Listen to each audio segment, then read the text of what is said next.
नमस्कार दोस्तों, मैं सीएम मनोज कुमार यादव आपके अपने YouTube channel let's talk for awareness में स्वागत करता हूं। आज मैं आपको बताने वाला हूं पर्सनल फाइनेंस से रिलेटेड कुछ महत्वपूर्ण टास्क जो हर किसी को 31 मार्च 2023 के खत्म होने से पहले कर लेने चाहिए। दोस्तों, देखते ही देखते फाइनेंशियल ईयर 2022-23 का आखिरी महीना मार्च भी अब खत्म होने वाला है। इस फाइनेंशियल ईयर में अभी तक आपने अपने पर्सनल फाइनेंस के बारे में यदि नहीं सोचा था तो ये आखिरी मौका है कि आप अपने पैसे बचाने और फाइनेंशियल गेन को प्राप्त कर सकते हैं। इसमें आपका इन्वेस्टमेंट, आईटी रिटर्न और कुछ और पर्सनल फाइनेंस से संबंधित चीजें हैं जो आप 31 मार्च से पहले ही खत्म कर जाएं तो फायदे में रहेंगे। पुराने एम्प्लॉयर से मिलने वाली सैलरी की डिटेल नए एम्प्लॉयर को फॉर्म 12B में अवश्य जमा करा दें। यदि आप नौकरी पेशा हैं और करंट ईयर 2022-23 में एक से अधिक एम्प्लॉयर के साथ में काम कर चुके हैं तो कृपया फॉर्म 12B अपने नए एम्प्लॉयर को जरूर दें। इस फॉर्म में पुराने एम्प्लॉयर से मिलने वाली सैलरी की डिटेल होगी। ऐसा करना इसलिए जरूरी है ताकि आपकी कुल सैलरी पर उचित टैक्स डिडक्शन हो सके। यदि आप ऐसा करने में विफल रहते हैं तो आपको आईटी रिटर्न सबमिट करते समय एक बड़ा झटका लग सकता है। हो सकता है आपको भारी टैक्स के साथ इंटरेस्ट का भी भुगतान करना पड़े, और ऐसा इसलिए होने वाला है क्योंकि सभी एम्प्लॉयर्स सैलरी का भुगतान करते समय आपको बेसिक एग्जम्पशन के साथ साथ और भी डिडक्शंस का लाभ देते हैं, जिसके परिणाम स्वरूप आपकी सैलरी से कम टैक्स डिडक्ट होता है। अपने एम्प्लॉयर को खर्चों का ब्यौरा देना ना भूलें। याद रखिए, नौकरी पेशा व्यक्तियों को मिलने वाले कुछ अलाउंसेस की टैक्स एग्जम्पशन केवल वास्तव में उनसे रिलेटेड एक्चुअल खर्चों पर ही उपलब्ध होती है, जिनमें आपका हाउस रेंट अलाउंस हो सकता है, लीव ट्रेवल असिस्टेंस हो सकता है, रिसर्च अलाउंस हो सकता है, असिस्टेंट अलाउंस हो सकता है, यूनिफॉर्म अलाउंस हो सकता है, कन्वेंस अलाउंस हो सकता है। ये ऐसे अलाउंसेस का फायदा आपको तभी मिलेगा यदि आपने उससे रिलेटेड सारे आवश्यक डॉक्यूमेंट अपने एम्प्लॉयर को जमा करा दिए हैं। डॉक्यूमेंट ना जमा कराने की स्थिति में एम्प्लॉयर इन अलाउंसेस को पूर्ण रूप से टैक्सेबल मानकर उन पर टीडीएस काट लेगा, पर आपको घबराने की जरूरत नहीं है। आप अपना आईटी रिटर्न फाइल करते समय भी इन अलाउंसेस की एग्जम्पशन क्लेम कर सकते हैं और जो एडिशनल टैक्स एम्प्लॉयर ने डिडक्ट किया था उसका रिफंड मांग सकते हैं।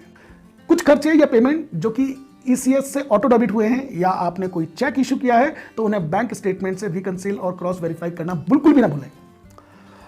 दोस्तों, हम में से अधिकतर लोग होम लोन की ईएमआई हो या एलआईसी का प्रीमियम हो या फिर ईएलएसएस में हर महीने एसआईपी के थ्रू इन्वेस्ट करने की बात हो, ईसीएस डेबिट फैसिलिटी का प्रयोग करते हैं और ये एक अच्छी बात है, पर बहुत सी बार आपका ये ईसीएस डेबिट नहीं होता है और ऐसा होने के बहुत सारे कारण हो सकते हैं। हम उन कारणों में नहीं जाएंगे। ऐसे ही यदि आपने हेल्थ इंश्योरेंस प्रीमियम के लिए कोई चेक इशू किया है तो हो सकता है कि वो अभी तक बैंक में प्रेजेंट नहीं किया हो, इसलिए आप 31 मार्च से पहले बैंक स्टेटमेंट से इन ईसीएस ऑटो डेबिट्स और चेक इशूड को जरूर रिकंसील कर लें और क्रॉस वेरीफाई कर लें कि आपके द्वारा ली जाने वाली ये सारी डिडक्शन आपके बैंक अकाउंट से 31 मार्च से पहले डेबिट हो गई है या नहीं। अन्यथा आप इन सारी पेमेंट्स का टैक्स में फायदा नहीं उठा पाएंगे। जल्द से जल्द एडवांस टैक्स का पेमेंट करें। आपके द्वारा अर्जित होने वाली सभी स्रोतों से कुल आय पर नेट टैक्स लायबिलिटी जो कि टीडीएस डिडक्ट करने के बाद यदि 10,000 से अधिक है तो ध्यान रखना आपको एडवांस टैक्स पे करना था।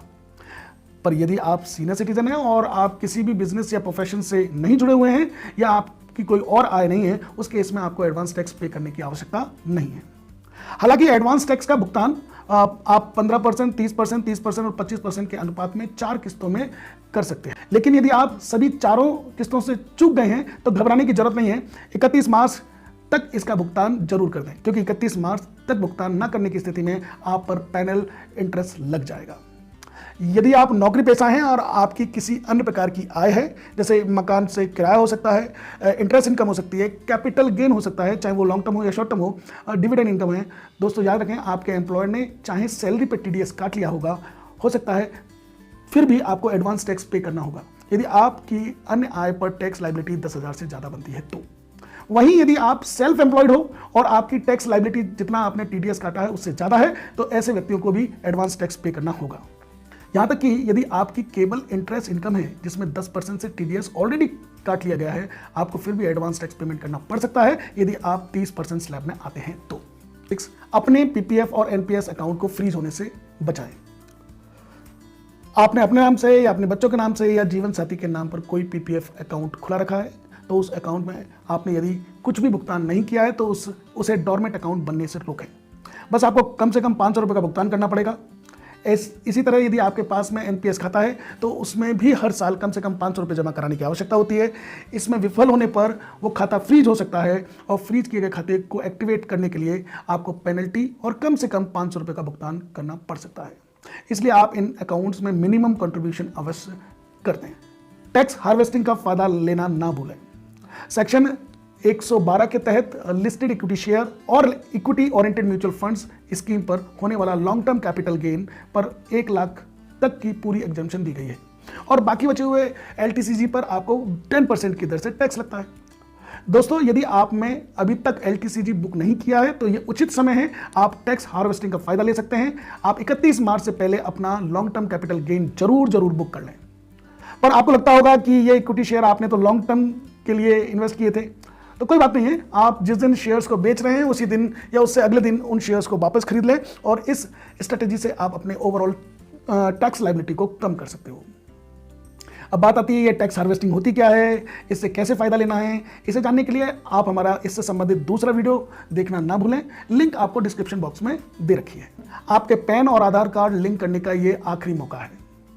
यदि आपने अभी तक अपने पैन और आधार को लिंक करने की प्रक्रिया को पूरा नहीं किया है तो ये आपका 31 मार्च से पहले कर लेना चाहिए, अन्यथा आपको इसके बाद 1000 रुपये का जुर्माना देना पड़ सकता है और 1 अप्रैल से आपका पैन ऑपरेटिव नहीं रहेगा। और बिना लिंक की यदि आप अपना रिटर्न फाइल करते हैं तो इनकम टैक्स डिपार्टमेंट इसे प्रोसेस भी नहीं करेगा।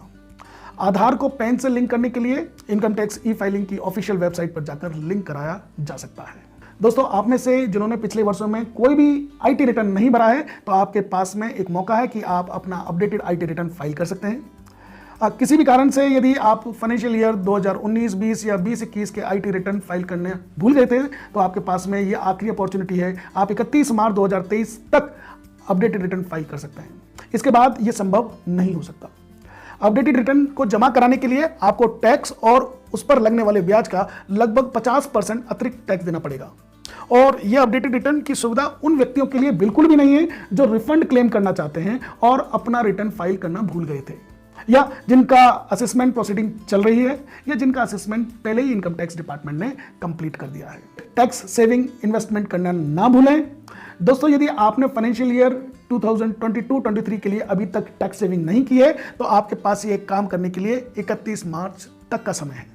इसके बाद किए गए इन्वेस्टमेंट फाइनेंशियल ईयर 22-23 के रिटर्न फाइल करते समय एग्जम्पशन क्लेम करने के लिए कंसीडर नहीं किए जाएंगे। यहां हम आपको बता दें कि आप एटीसी के तहत मैक्सिमम 1.5 लाख रुपए तक क्लेम कर सकते हैं, बशर्ते आपने ओल्ड टैक्स रिजीम को चुना हो। आप चाहें तो टैक्स छूट पाने के लिए LIC, PPF, ELSS, Sukanya Samriddhi योजना या 5 ईयर एफडी में इन्वेस्ट कर सकते हैं। इसके अलावा भी बहुत सारे इन्वेस्टमेंट ऑप्शंस आपके पास में अवेलेबल होंगे। आप एनपीएस में भुगतान करके एटीसी में मिलने वाली 1.5 लाख की डिडक्शन के अतिरिक्त 50,000 की और डिडक्शन क्लेम कर सकते हैं, पर यह सब करना आपको 31 मार्च 2023 से पहले ही पड़ेगा। दोस्तों, म्यूचुअल फंड के केस में नामांकन नॉमिनेशन करना बिल्कुल भी ना भूलें। अगर आप म्यूचुअल फंड में इन्वेस्ट करते हैं तो 31 मार्च तक अपना नॉमिनेशन जमा कराना जरूरी है। जो इन्वेस्टर इस टाइम लिमिट का पालन नहीं कर पाते हैं उनके इन्वेस्टमेंट को फ्रीज कर दिया जाएगा और वे उनसे लेन देन नहीं कर सकते हैं। प्रधानमंत्री वय वंदना योजना एक इंश्योरेंस पॉलिसी कम पेंशन स्कीम है। इस योजना में एक व्यक्ति द्वारा 15 लाख रुपए तक का निवेश किया जा सकता है।